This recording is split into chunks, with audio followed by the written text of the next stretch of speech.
It's Two Dudes with Attitudes, a wrestling podcast which your boy Ryan enjoys wrestling and MWO. And we are talking the hottest organization going around today. And even if Will Ospreay thinks they suck, we don't think they suck right now. We think they are doing great, and that is AEW. AEW. We're going to talk all things their 12-hour Dynamite and Collision episode from this Wednesday. We're going to have a good little segment. Are you pumped up and ready or what? I am, man. It was an exhausting week of AEW television, but it was a fun week. And I don't think but they're doing it again next week. So we're just going to have to mentally prepare. Sorry. Explain to me how you can have a 4-hour show and still go an overrun like AEW. I don't get it. Both of their shows had an overrun too, because one of the matches fed into the next show. Yeah, I don't get it, man. I don't get it. It's like Tony Khan. It's okay to but 4 hours. Look, I'm not even crapping on AEW because they got to do what they got to do and they want the product still out. But the fact, WWE, their SmackDown is draining. I say it every week on our WWE edition. Yeah. It just is draining. 4 hours is draining, man. And I even watched it on 2 separate days. I'm like, it's just too much, man. We gotta stop with these. It's like movies. I never saw that one Adrian Brody movie. People said it was the Brutalist because it was phenomenal, but it's 3.5 hours long. I don't have 3.5 hours to sit and watch a movie. I'll be playing my brand new Switch 2 while watching it, homie. Nice. You got one? I got it, bro. Nice. It's so funny. It's so funny because I'm like a huge Nintendo guy. Sorry, yeah, right. There's video game nerds who watch this. Everyone who watches wrestling is a video game nerd. And I pre-ordered it day they announced it on Nintendo, thinking if I go through Nintendo, I'm a member. They're going to hit me up first. Did not receive an email when the pre-order started, so I missed out on pre-ordering others. Never got the email ever. They're backed up because of Japan sales or whatever. So I was like, dang it. And I was like, do I want to wait? I used to wait. I'm old school, homie. I used to wait at Best Buy. That was a normal thing. I waited for CDs, video game consoles. I was like, no, too old for that shit. So I'm taking my son with me to work on, Thursday. And no one goes to Target anymore. I haven't been to Target since we started banning it and not going. So I rolled up and I was like, let's just go by Target. It's 8:45 in the morning. So this thing has already been out. 8:45, rolled into Target. They had 20 plus consoles just sitting there. Nobody there. And I was kind of upset because I was like, dang it. I really don't want to cough up $600 right now. But I'm like, But my son was like, get it. It's there. That's what we came for. So I bought it. But yeah, it was just sitting there. Nice. Worth it. Yeah. Worth it. Nintendo right now is like the WWE of gaming, right? Where everybody's hating on it for no reason. They're like, why would you even buy it? It's stupid. The graphics aren't good. That thing looks better. My son has a PS5. That thing looks better than a PS. It's phenomenal. So yeah, get it. Don't you threat. But anyway, that's my Nintendo rant. It's fine. Go get it. The new Mario Kart is awesome. And they have WWE 2K now, so I can finally play wrestling games. Yeah. I was going to ask Madden too. They got Madden NW. Yeah, so I'm gonna start streaming. You're gonna get Fight Forever. I already have Fight Forever, so but this is the AEW. You know what's funny? I got Fight Forever. I played it 4 times, and I'm like, will forever not play this. It's not AEW's fault. They'll get there. All right, let's go. You ready? Let's talk some Dynamite. And we want to talk about everything. So Will Ospreay came out. Talked about Swerve Strickland, talked about how he's a little upset with Swervy Poo because he doesn't want to team up with them or whatever, and that he wants to wrestle him because I guess, guys fight to be friends, I guess. I don't know. I guess that's the old school thinking. So he's going to fight him. Then all of a sudden, we cut backstage and they had a brawl earlier in the day or so they fought. And then they went back to Will and I was kind of like, why didn't you just say that to begin with? But no offense. I keep getting crap because I'm not a Will Ospreay lover. I think he's good. I don't think he's great. And I was once told I was disingenuous because I said he fumbles his words all the time, and I was told he was disingenuous. Homeboy, you saw his thing, right? Where he said AEW sucks now because of John Moxley. And then he literally in his head, when you can see somebody thinking exactly what they're saying. And he was like, oh shit, bruv. I literally just said AEW sucks. He's just not there. But why didn't he come out and say, hey, I tried to make amends with Swerve and we fought in the back. Check it out. Or did I miss that? Because I didn't see that part. And now they're wrestling at next week's 7-hour episode of Dynamite and Collision. Did you like it? Did you not like it? I mean, I kind of rambled there, but I just thought it was kind of weird. He's having some hard Yeah. Like he's the Sami Zayn in this, right? Because I keep saying this is the bloodline thing all over again. But Sami Zayn don't fumble his words, bro. Like we need to, if you're gonna be that guy, you need to come on, man. Yeah. You could tell when he did it too, like you said, that you could see he kind of Ralph Wiggum'd it, where you could see the emotion come off his face after Lisa said she didn't want to be with him. After he gave her the Valentine, choose me. Choose you. Yeah. Bart paused it right at the moment where his heart split in two. That's what happened with Will Ospreay. So, the thing is I don't mind what he said. I know a lot of people were like, "How could you say that?" I didn't mind it. It was just weird coming from a babyface, because you hear that stuff all the time. MJF will say it like, "There's a reason this company's in the tubes," and it's because John Cena literally just called Cody Rhodes disingenuous, and he called Cody Rhodes a wannabe. He called Jey Uso lazy. But he's a heel. Like it's usually you hear the heels saying that kind of stuff, not baby faces saying like, "Oh, the reason why this company sucks right now is because of you." And it's like, wait a second, what?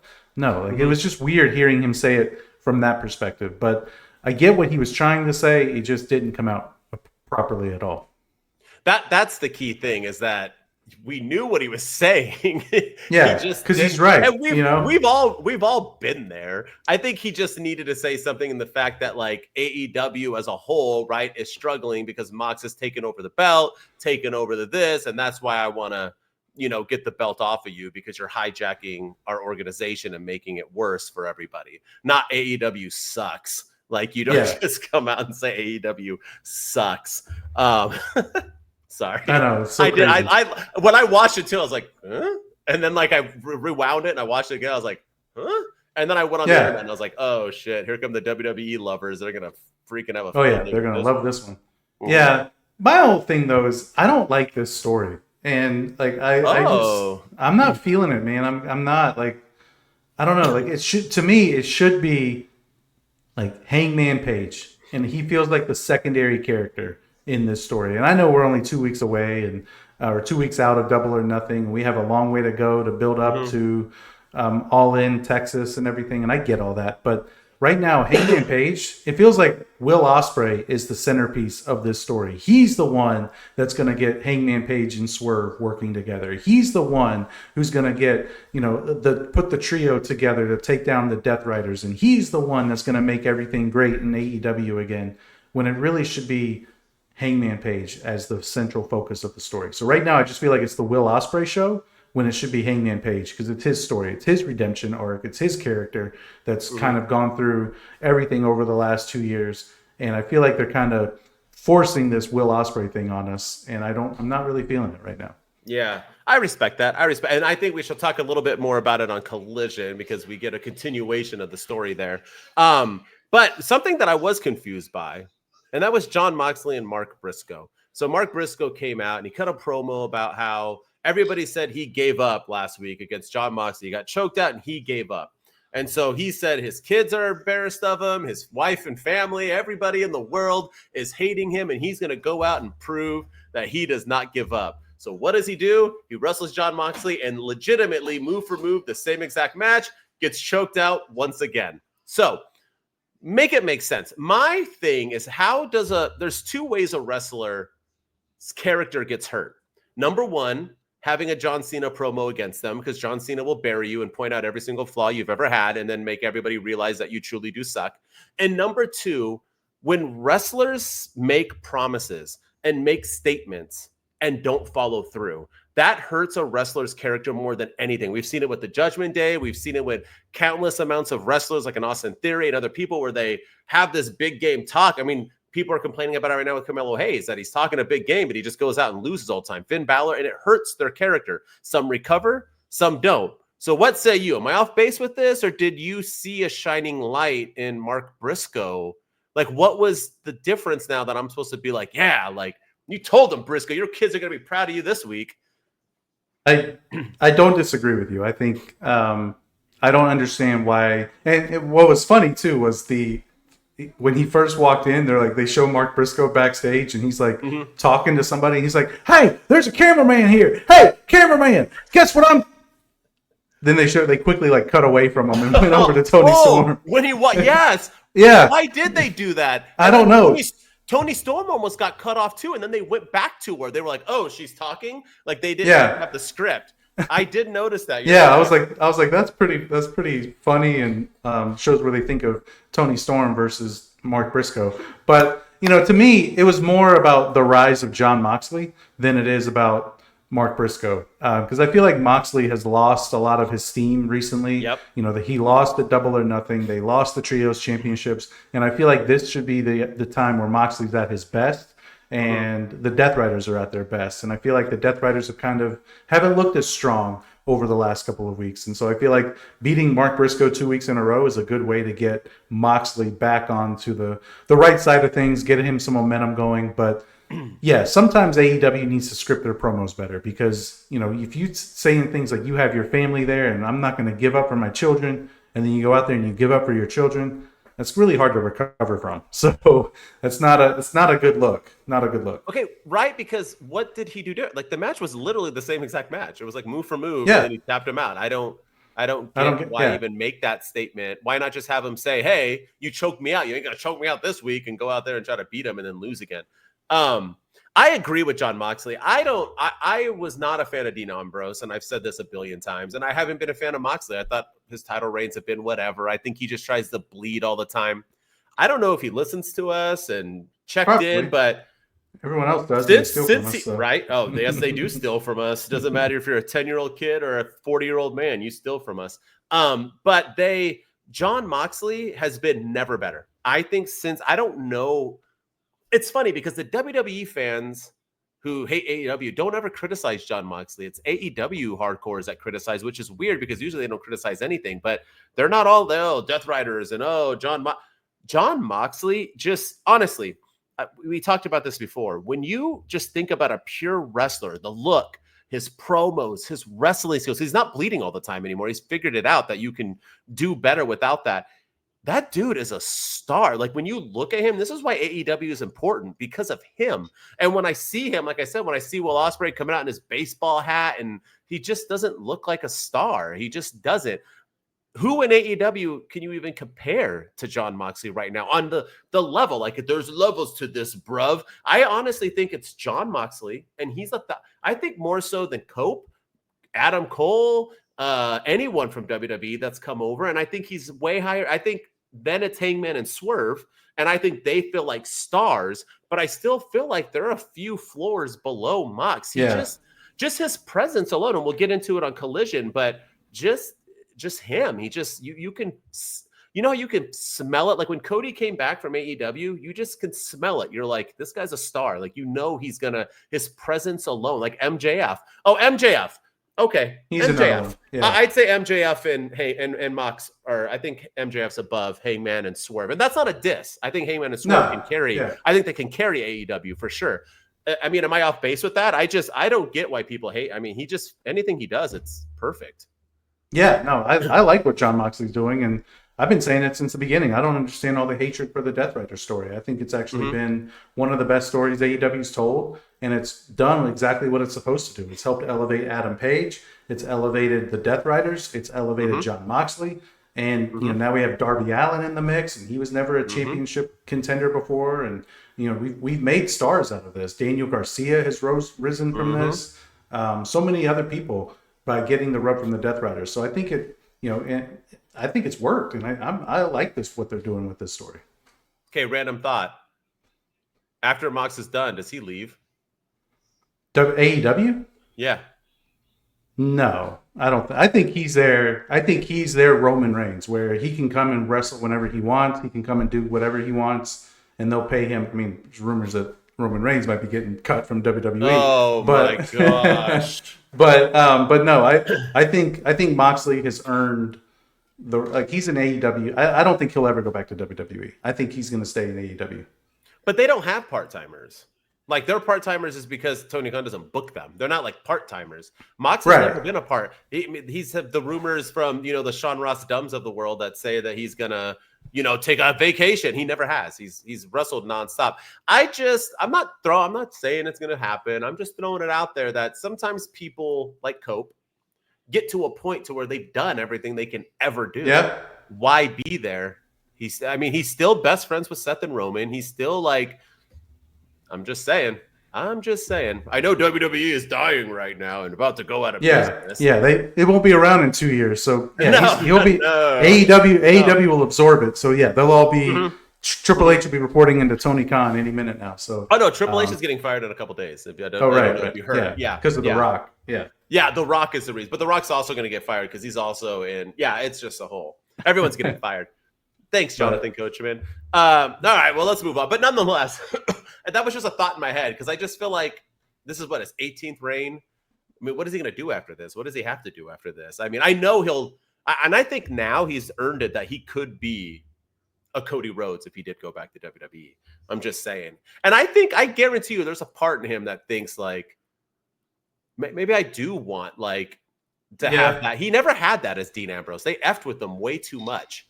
You know what I mean? Like they just didn't use him correctly. Like I don't know. But his name gets brought up a lot still. It's not like Seth and them don't ever mention him. He's not like hidden. They don't like. Yeah. They don't like. And does he? I don't think he's really said a lot of shit about WWE. I mean, He did when Vince was there, but but Vince ain't there anymore. Different regime. Well, apparently he might be buying it back. So let's.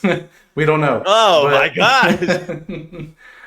But no, I mean, I could. If I do see anybody being an AEW lifer, though, I do think it's Jon Moxley. I agree. I think WWE is great, and I think he would flourish there. But they're too focused on he loves to wrestle. Like that man, he doesn't care who he's wrestling. He doesn't care about the type of matches. He wants to go out there and he wants to put on a show. And meanwhile, WWE is more story heavy. And I don't know. I mean, I could see it working, but he would have to tone it down a lot. Yeah, I agree. Well, he'll end up there eventually because everybody wants to go to the WWE Hall of Fame. Don't listen to Chris Jericho. He'll be there again. What happened to him, by the way? Did he die? All right, let's get into it. His contract's running out, allegedly. Oh, he's going to end in WWE too. All these people talk. They want to go to the Hall of Fame. All right, Hurt Syndicate. I want you to talk about them. They finally got back together. They had a so-so thing, and now they have a trios match. I'll let you talk about it. What do you think about the Hurt Syndicate right now? I actually thought this was the moment of the night on Dynamite. I thought this was. I thought MJF cut a really good promo. I think they all have immense chemistry with one another.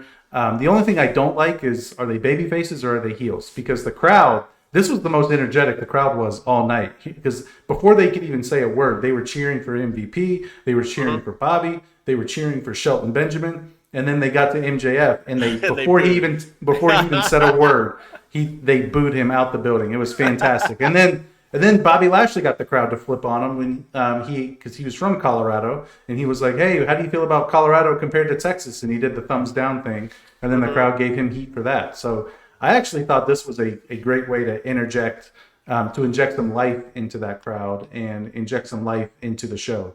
I enjoyed this segment. The only thing is I don't really know what it's leading to. MJF challenged Mystico to a match in Mexico. He also mentioned that he wants gold and he wants his AEW World Championship back. But how long is that going to take?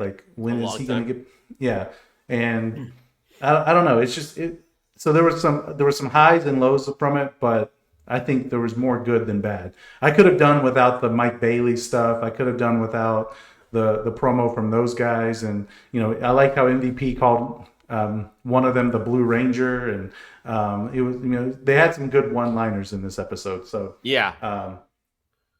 Other than that, the promo was good. I thought it was one of my favorite moments with the MJF and the Hurt Syndicate so far. Okay, but with all of that said, you like the booking of them so far? Because here's my thing. Who was the first people they went up against when they first got together, and then Sammy Guevara and that was their first tag team title defense.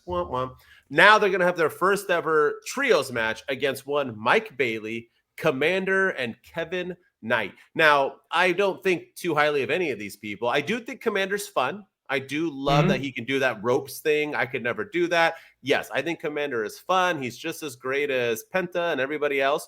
Kevin Knight, it is what it is. And Mike Bailey, I don't get. I'm not into the kickers and but people's cup of tea. But you're going to tell me that this is the way we need to build for one, the Hurt Syndicate are the tag team champions. and MJF is saying he wants gold. So what do? We put him in a trios match. They don't want the trios titles. What are we doing? Why not have 2 of the 3 guys, whether it be Bailey Commander, Bailey Kevin Knight, go up? Or what about Bailey and Commander versus the tag team champions, and then Kevin Knight versus MJF, or MJF versus, you know what I mean? Like, why not?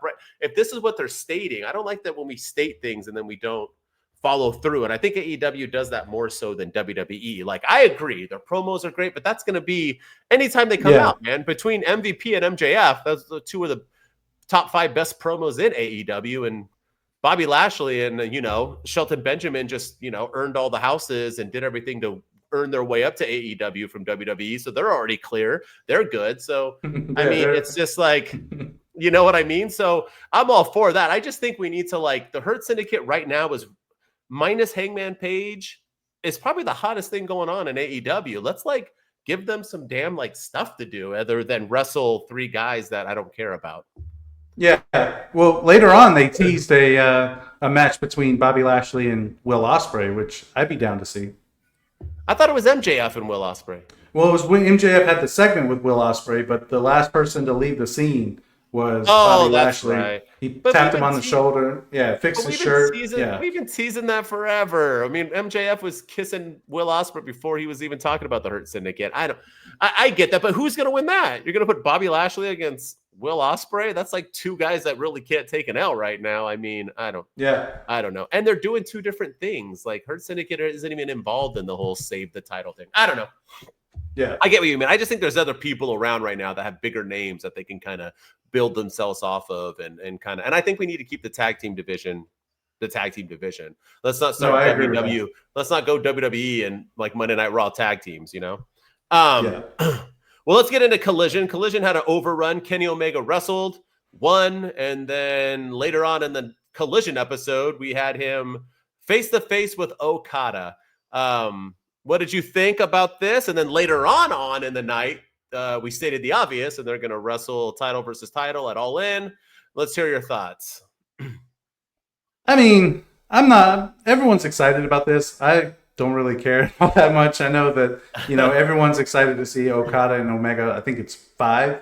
And it's the first time, or maybe the second time, they've been against each other in AEW. So I have no doubt that the match is going to be fun. I like the story because, this goes back to Okada, flipped over the ambulance or flipped over the stretcher and took out Kenny Omega last year.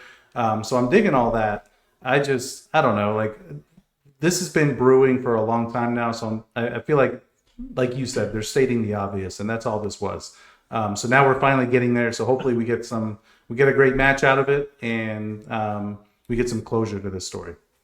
Yeah, and I wasn't as upset as everybody was. I don't know if it was planned or not, but the fact that they did it on Collision, like it went over, so they had to add it in, I thought was a good idea, because I don't understand. I get why, because it's time, right? Because Dynamite's on a better time, so you wanted to go first. But I've never understood why you start with your better show and fade into your worst show, because it's like it doesn't carry over. I feel like they need to do Collision first and fade into Dynamite, because Collision's always a couple steps lower than the Dynamite episode, right? It's not always as good.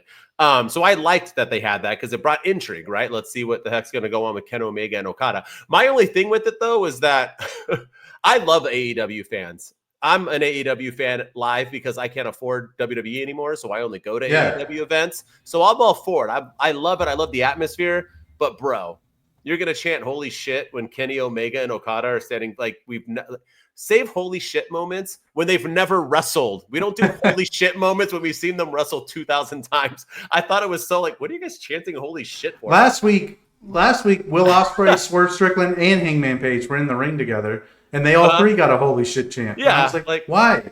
They're not wrestling. They're not even wrestling. No. And they're in the ring together all the damn time. Holy shit is like the moments you don't believe. Like, oh my gosh, this guy, like Kenny Omega debuts on WWE and he's standing face to face with anybody. Like, holy, like that's a moment. Damn. Yeah. Cody Rhodes comes back to AEW and he's standing face to face with Moxley. You know what that's a whole, like, 3 guys that are in the ring together all the time. Come on, AEW. Yeah. Slow it down. No, I know. I agree with that. And I'm fine. No, I'm all for the match. I'm going to watch it. I'm going to love it. I think it deserves to be on All In, and I'm all aboard. My only thing is it says title. It's just all titles. Are we getting rid of one? Are we combining? They didn't say it. They better combine it. I forget these titles even exist. I forgot Kenny Omega was an international champion. I'm not even saying that to be mean. I just forgot. Okada never defends his title, so it's just like he just holds it. But I'm all for this. I think they need to win it and get rid of it, but I'm assuming they won't, and he'll hold on to both. And I hope they unify the titles. I think we need one less men's title on the men's roster. But this also tells me that Toni Storm and Mercedes Moné is not going to be title for title. Don't say that. No. If they're already doing it, or they're already doing a winner take all match, so they can't have two in one night. Unfortunately. I get what you're saying, but if you haven't learned from AEW, when they do something, they do it the entire. If they're going to have a 4-way, then every match on the pay-per-view is going to be a 4-way. If they're going to have title versus title, they're all going to be title versus title. That's what AEW does. So they might be all in title versus title. You don't know. That might be their catchphrase. Maybe. Yeah. Let's talk about our boy Nick Wayne. We've been a big supporter of Nick Wayne. He slowly has found himself. And he won a 4-way, and they had Sammy Guevara in it, a top flight dude. But he had Sammy Guevara in it. He got a nice, clean win. Christian didn't really mock him too much. He gave him the bell. What are you making of this? They've kind of been there and disappeared, so it's lost some energy. I don't know what they're building to, but good on Nick Wayne. I mean, this is a big win, a 4-way. I mean, he's not cheating to win. He's doing his damn thing. Winning clean. I like this. I just wish that we would see it more often. I feel like we'll see it this week, and then we won't see him later on this week. That's the next episode of Collision. We won't see him next week on Dynamite. We won't see him for 2 weeks after this, and then we kind of forget that he's even there. And AEW is really bad with the inconsistency of it. And I know he's on ROH, but still, Nick Wayne and Christian Cage Christian Cage especially is a huge star. You got to put him on your main show. So I don't know what this is leading to, because for a while I've been thinking like we're going to get Cope and Cage coming back together and they're going to reunite them, but it doesn't look like Christian Cage is dropping the heel antics anytime soon. So unless Adam Copeland goes heel and they kick Nick Wayne out and Christian Cage becomes Copeland's father, I don't know. I mean, they were brothers once before, then they were friends, and now they could be his father.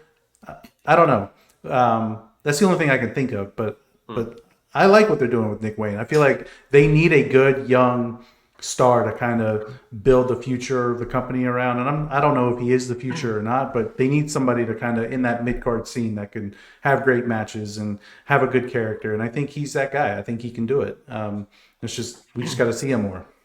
I think he's great. I was super excited, and it's going to go with him leaving Christian at some point. Oh, 100%. Yeah. Isn't he also smashing Mariah May right now? Isn't that the rumor? Supposedly. Who, Christian Cage? No, Nick Wayne, right? Right? Supposedly.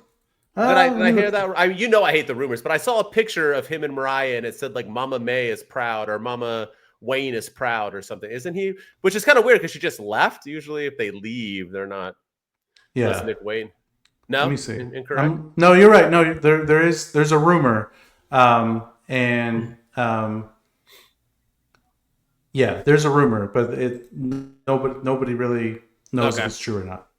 He ain't an ugly kid. He definitely ain't. No. Yeah, he ain't hot enough to be with Mariah May, homie. I mean, move out of the way. But good for him. He's winning in all aspects. But no, I just like that he's not cheating as well. He's kind of building himself up to a baby face, and I think he could shine and do good things. He's great in the ring. He's learning how to promo through one of the greatest ever in Christian Cage, and I think when he finally turns on him, it's going to be worth the watch. So I'm all for it. I like what they're doing with it.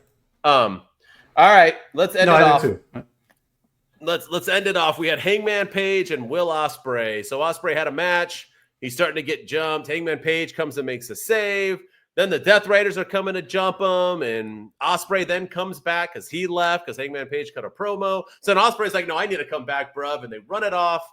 I don't know. I'll let you start off because I think we have two different opinions with this. But the Death Raiders were scared once again. They outnumbered them, and they also had chairs. But they decided to walk away. What say you?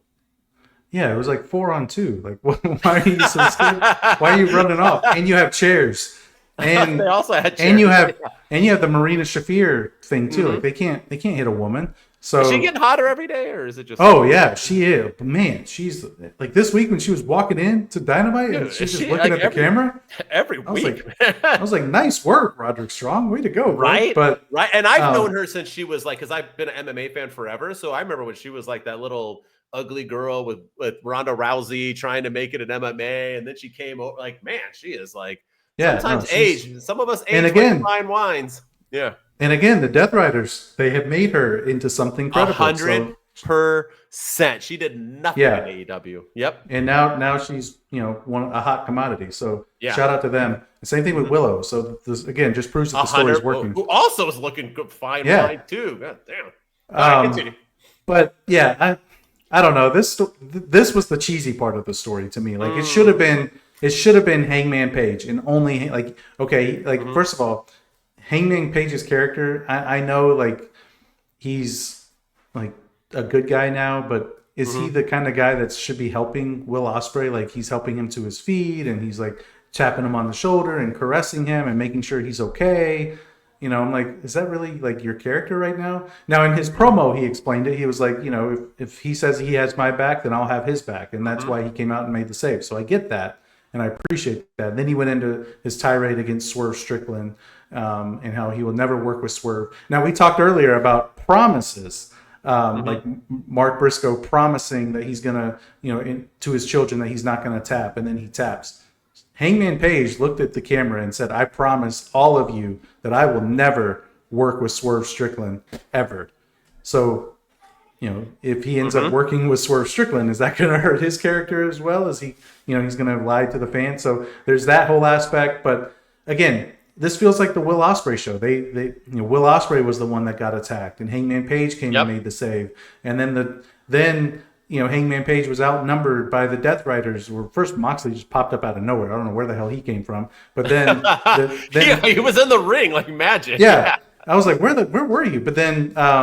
And then the Death Riders come out, and then here comes Will Ospreay with a chair to make the save for Hangman. And it's just, I don't know. It should have just been Hangman. Like I could have done without the Will Ospreay part of that, and let it be Hangman. Like let it be known, like I'm not afraid of you guys, but if I go down, I'm going to go down with a fight. But I don't like it still just feels like the Will Ospreay show, and he's the one that's going to save AEW and not Hangman Page. So. I see where you're going with it. I see it. I'm not even going to disagree with it. I love that you're getting a tan right now. I'm all for the people who aren't on Spotify and Apple, podcasts. Our boy Ryan right now is deciding that he wants to get a suntan in North Carolina. Maybe he's trying to come back down to Cali again, and he's upset that I'm always so much darker than him. But let's, he's got a lot of sun in his face. There's a window right in front of me, and there's a glare. It's really good. But is there a wall? And is there sweat dripping down your... Okay, so I keep comparing this, and I already said it on this episode, to the Bloodline story. And in the Bloodline story, it was Cody Rhodes, and he had to dethrone the big bad Roman Reigns, who he can't dethrone because of the big bad Bloodline who always helps him win. It's exactly Jon Moxley's Roman Reigns. The Death Riders are the Bloodline. Hangman Page is Cody Rhodes. Will Ospreay is Sami Zayn. And... Swerve Strickland is everybody else who didn't want to do it, whether it be Seth Rollins or whoever else to try to, probably mostly Seth Rollins, to try to join and help them, right? So I like it in that aspect because, yes, I do agree that Will Ospreay is a center attraction, but so was Sami Zayn. And it wasn't taken away from Cody. He was just a cheerleader trying to root because Cody was like, I can do it myself, kind of like what Hangman's doing. So I think in the end, it's okay to do this because we're going to build everybody else up, and Hangman Page will get built by beating Jon Moxley and being the one who dethrones him.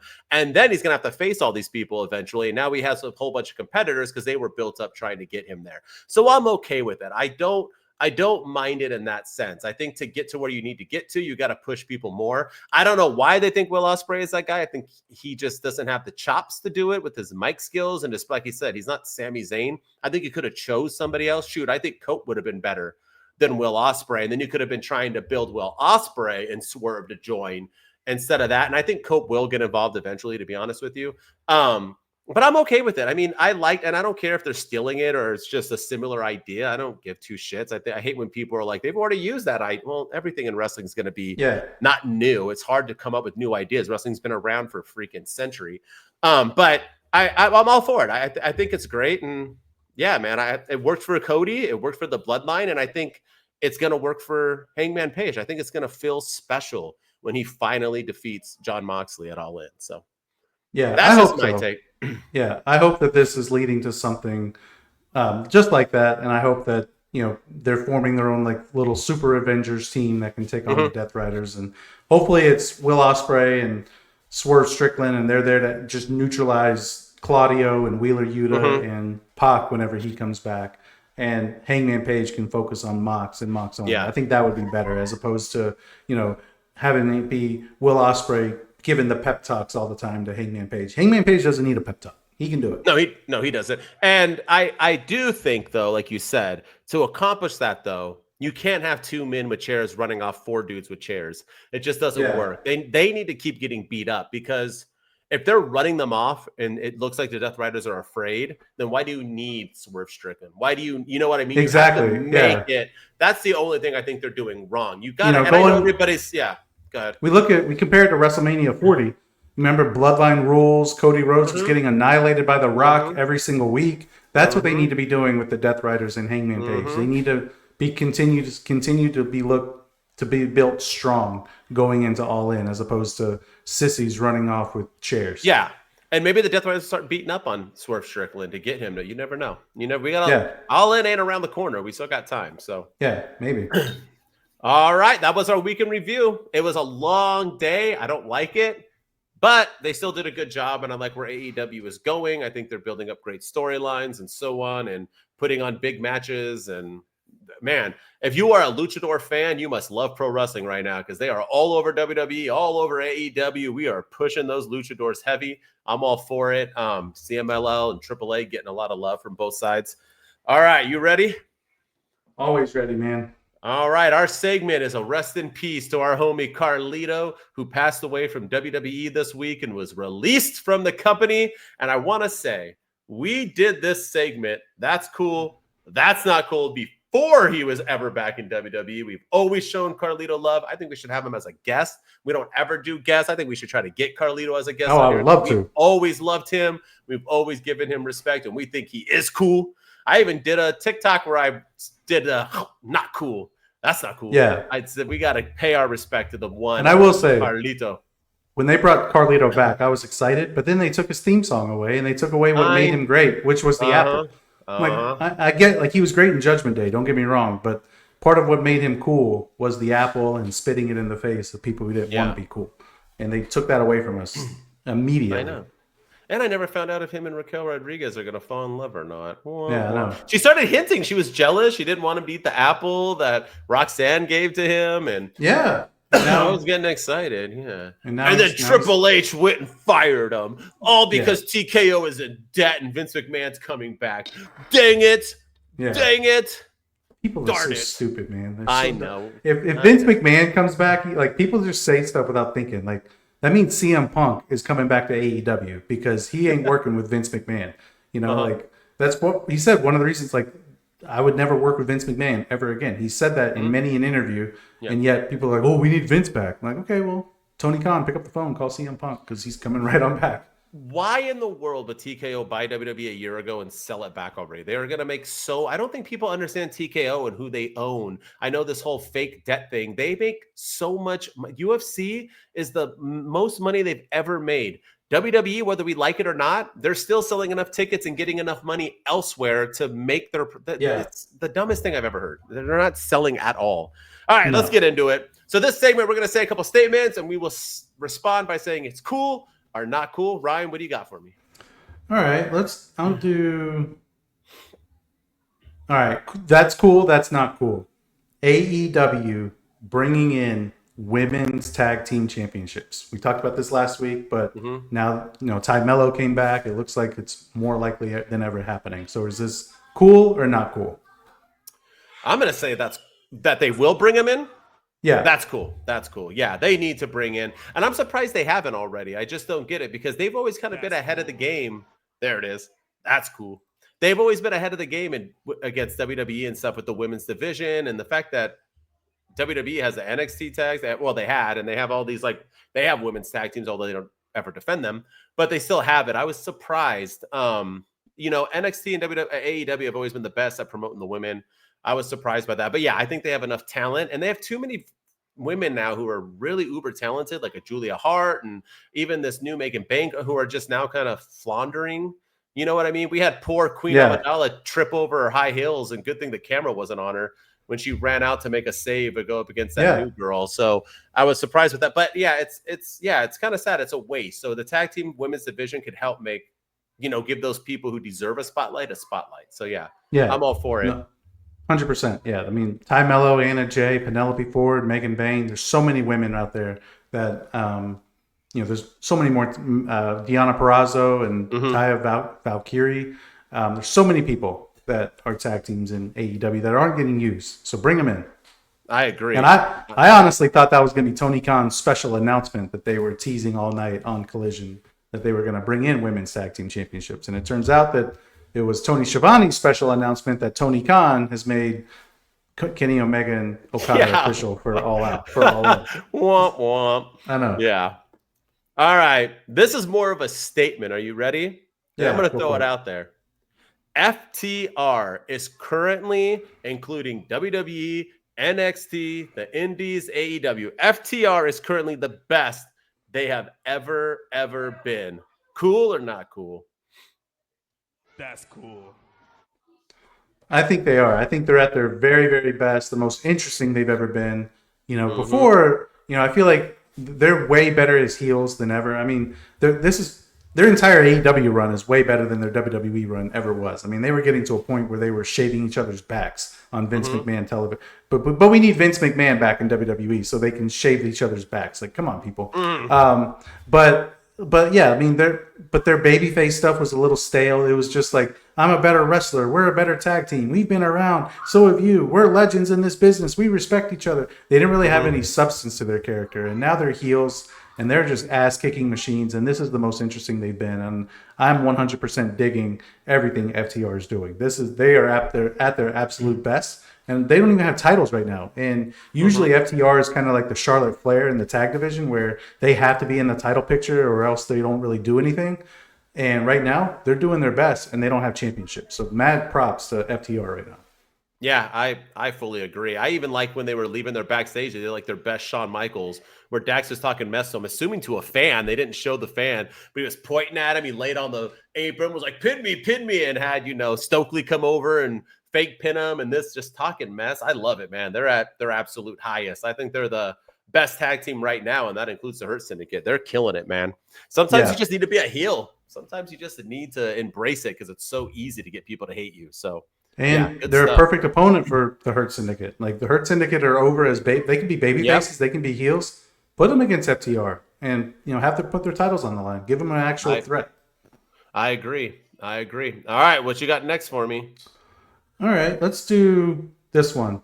Cool or not cool? Bryan Danielson, not Darby Allin, but Bryan Danielson is going to be the X factor behind Hangman Page beating Jon Moxley at All In.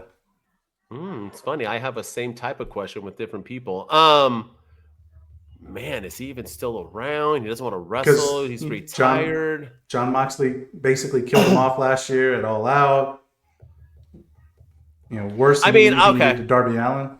I'm going to say that'd be cool. That's cool. That's cool.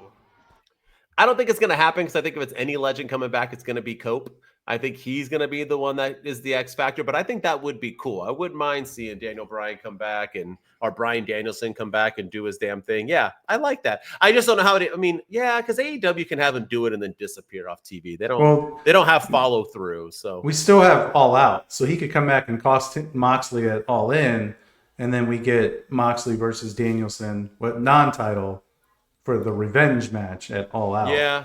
And he did say he's not retired, right? He's just retired from full-time wrestling, correct? Yeah. So he might be their first. We were talking about part-timers earlier. He might be one of their first few part-timers that they have. Yeah. All right. I dig it. I think that's cool. All right. I got one. It's from left field. You ready? Yeah, go for it. Way out of left field. All right. With all the Swerve Strickland stuff going on and this and that, it looks like they'll probably eventually get him on his side. Maybe, maybe not. But he did state that he hates him some Hangman Page. Hangman Page stated he'll never team up with him. So, cool or not cool, Swerve Strickland actually ends up helping Mox defend his title at All In and joins him, or not even join him, just for his hate for Hangman, and helps Jon Moxley keep his title at All In. Cool or not cool? I don't hate it, but I'm going to say that's not cool. All right. I like the idea. I think it would be an interesting nugget, and it would keep the belt warm for Darby Allin, who many people think is the guy that's going to take the belt off of Jon Moxley. But it needs to be Hangman Page. You will have done this character a huge disservice by having Swerve Strickland cost Hangman Page, and he does not leave All In with the belt. You will have damaged Hangman Page's character. The last 2 years you've been spent building this guy, one of the best stories you've ever told in your company's history, and I feel like you're just going to ruin it by furthering the Swerve Strickland Hangman Page feud and preventing him from winning the title. So I think AEW fans are tired of Moxley's championship reign, and they're ready to see something new. They're ready to have the title come out of the briefcase, and Hangman Page is the best one to it. I like the idea. It's an interesting story, an interesting sprinkle, but I think for AEW and their storytelling, it's got to be Hangman Page. I agree with you. I think that's not cool as well, but you never know with AEW. I thought if you never know Swerve, you wouldn't notice it. You wouldn't see it coming. So, and he can say last second on that episode of Dynamite, yeah, I'm with you. I'm going to help you. And then turn. I mean, that would be pretty epic, especially if they're not looking towards Hangman Page being that guy. Although I do think he is going to be that guy. All right. That's our cool. That's not cool. Cheers to Carlito. We miss you, my man. All right. Let's get into it. That's cool. Thank you, Carlito. Let's get into it. LVD, MVD, the segment we do every single week where we will discuss our least valuable, most valuable dude or dudette of the week of AEW. So Dynamite and Collision. It doesn't mean we love them or hate them. It just means we think they were the least and most overbooked or least booked person. So as always, you start off. Who is your LVD of the week? I am going to give it to Mercedes Moné. Primarily because, A, we were told we were going to get her on commentary, and we didn't. They even said that her headset wasn't working, and she had her own commentary table. But the big one is that she got a $65 steak, at least a $65 steak, and didn't touch it. Didn't eat it at all. Didn't even like that would piss me off. Like, as a parent, I get so mad when my kids order all this food and they never touch it. Like that was an expensive ass steak, and she barely even grazed it. And then Toni Storm should get my MVD of the week for going up to that steak, grabbing it with her bare ass hand, and just gnawing on it. I love that, but she won't be my MVD this week. But Mercedes Moné did not eat her steak and just let it sitting there. I'm like, you wasted that meat, and I did not like that. So. But also, like, I don't know, that her being on commentary, and like, I feel like their match is too important for them to not have a little showdown and a face-to-face thing. It was just more like, you're a disgrace. You're so classless because you took a bite of my steak. Like, that was what they're fighting over right now. Like, I don't know. It just didn't feel. Last week felt important. This week did not feel as important. Yeah, I mean, yeah, I'm with you. I think also it's hard because you have Mercedes Moné, who's kind of like a serious wrestler, and you have Toni Storm, who's like a comedy act. And whether people want to admit it or not, she is. And so it's hard to really build that up. Yeah. It worked with her and Mariah May. I don't know unless they go the same route. I don't know if it can work, but we shall see. We shall see. Imagine Toni Storm with like orange hair and painting her hair Mercedes Moné's colors and stuff. Oh, well, I would love it. Dressing up as Mercedes Moné. Yeah, coming out doing the dance. Yeah. We got to do something, though, because this match is huge and should be treated as so. So, yeah. I think we should do. My LVD is the person I keep picking all the time, and that's Max Caster. I don't even get why we're doing this anymore. And I think it's funny because there's so many people crapping on Triple H and calling him racist and other dumb things because he's not pushing Carmelo Hayes to the heights that they want him to be pushed, even though he's being shown on TV every week and getting airtime and getting matches and stories in a sense. But Max Caster literally is in a gimmick right now to where he is the best wrestler alive. He has the fans try to chant, which they don't. And he does a Max Caster challenge that he loses every single week in less than a minute. I don't understand. We don't have room for all these wrestlers, and we fill up with CMLL wrestlers, and we have Max Caster taking up time. Why? What is like? How did this help Powerhouse Hobbs in any way, shape, or form to come out here? How are we? No, he's already champion. What is? Yeah, what are we doing here with Matt? I don't understand. He's so good. And I would get if this lasted like a week or so. This is like what's his name? Was it Hawkins who had that gimmick to where he couldn't win a match and he was like 250 or something? Wasn't it? Yeah. Went through that. What happened to him? Oh, that's right. He got cut and went to the Indies. And even though he's doing well now, he didn't do well. This is the same. Nobody goes on losing streaks like this and survives. I don't care what organization. Yeah. I don't understand what we're doing here. So he's my LVD again. I'll keep picking him until they do something different or get him off TV. Yeah, and I keep waiting for like the big surprise, right? Like, he's doing this open challenge and it's gonna lead to the return of Keith Lee, or it's gonna lead to the return of Wardlow, or it's gonna lead to the return of so-and-so, whoever's out there that's not on television right now. And every week it's just AEW people. Like 1 week it was Hangman Page, and 1 week this week it's Powerhouse Hobbs, and it's just, why are we doing this? Like, I don't understand it.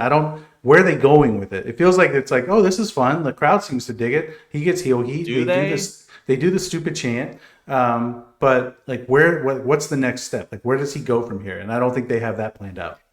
No, they should have just had him beating nobodies and jobbers, and eventually you have somebody come out. Should have been Anthony Bowens, and then beat him and prove that he's not, and then move on with the gimmick. But instead, I don't know who's writing this shit.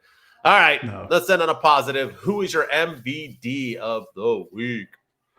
I'm going to give it to the Hurt Syndicate, man. I'm going to give it to Bobby Lashley, MJF, and Shelton Benjamin, and MVP. I think they are one of the most entertaining acts on all of AEW television. True that. Their mic work is fantastic. The ability to get babyface love and heel heat in the same promo is amazing.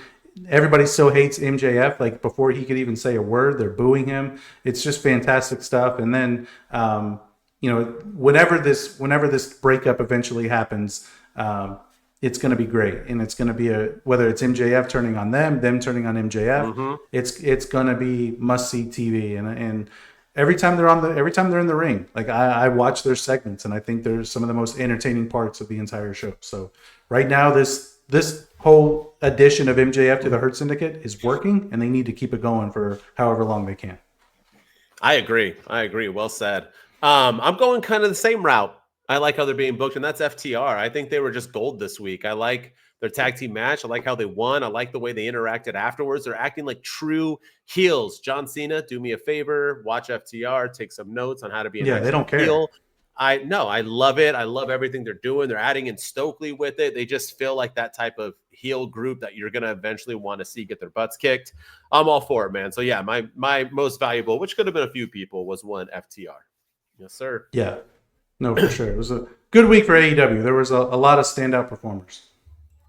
Agreed. All right, there it is. That is our week in review for AEW. Tune in next week because we're going to have a lot to talk about if you watch our WWE edition, because we got AAA, which we'll probably speak about, and we got Money in the Bank, homie. Hopefully WWE could even survive that weekend. I heard they're going under. You know what I mean? But we'll see. And then we got a jam-packed AEW because we're building our way to All In amongst their another 4-hour episode. This time it's called Summer Blast or something. I don't know. Yeah, something. Yeah. They always have to have a name for everything. So, yeah, it should be a good time. Yeah, why can't it just be Dynamite and Collision? Like, I don't. Every time they. Yeah. I don't get it. Me neither. I'm like, okay, cool. Summer, cool. Awesome. All right. As always, don't forget, if you're liking it, you're loving us, we got a comment and a review finally on our Apple podcast. So we love it. Keep that coming. Please, if you enjoy it, let the people, it's okay to speak positive about things. I know every content creator is negative and that's what feeds the world, but we can have some positivity, share some love. As always, if you just want to hear me speak, please, I'm trying to get views on TikTok. I'm trying to get to 10K. I'm so close, but yet TikTok doesn't want me to get there. But you can check me out on my_wrestling_opinion. And with me, as always, is the man, Bow. Ryan Enjoys Wrestling, who is fighting the sunlight right now. So everybody go follow me on all the social media platforms. At Ryan Enjoys Wrestling. We're on TikTok at 2 Dudes with Attitudes. We're on X at 2 Dudes PC. I made the idiotic mistake of logging back into our X account, and it's such a cesspool in the internet wrestling community. It really is. But go follow us here on YouTube at Two Dudes with Attitudes. We're growing significantly. We're getting views again. We're getting likes. We just need some comments. We need some praise. We need some love. And then if you're listening to us on Apple and Spotify, we appreciate all the love and support. Go leave us a 5-star rating and review, and tell everybody about your favorite two dudes on the internet. Two Dudes Wolfpack. We out. Two dudes with attitudes. Let's go. Two dudes and our attitudes ruthless, aggressively speaking, so let's do this. We're Bryan and Denton, they here to get your attention. A 5-star broadcast, shit, start to the ending. Whether it's the E or it's all E, the two dudes with the attitudes that bring the heat. Get the point, yeah, it's on time to